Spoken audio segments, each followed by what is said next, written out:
We all struggled to understand the decision that was made in the federal parliament not to call the bail reform bill. This is something that was a focus at the Council of Federation.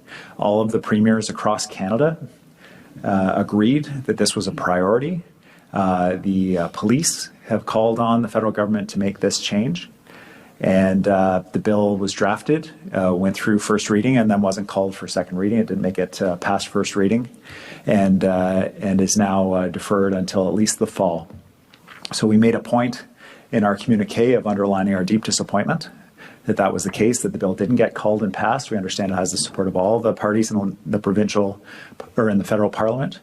And calling on the federal government to get this bill passed at the first opportunity in the fall session because of the urgency of the matter. We were happy when they listened to us and brought forward a bill, but of course they have not followed through on that. And of course, if those changes are not made for bail reform, obviously it has a significant impact in our communities, and we're seeing that right across the country. But I think what's also important is that the Canadian Association of Chiefs of Police, we met with them as a Council of Federation, and we heard loud and clear from them that they needed our support as well when it comes to bail reform. And so we were united on this front, and I think I would just reiterate the importance of this.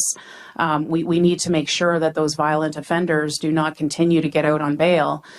We need to make sure that this reform takes place as quickly as possible.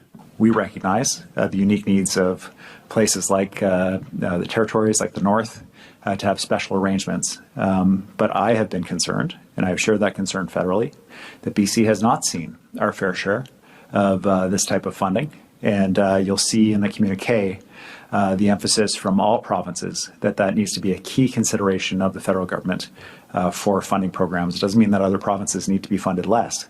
It means that the funding that's available from the federal government needs to be distributed fairly. The only other thing I might add is the importance of having per capita funding with no strings attached, so that each jurisdiction has the ability to identify the projects that are important to them, so that they can continue to grow with their needs. Acknowledging that small jurisdictions like the territories need a special arrangement so that they can ensure that they've got the funding support.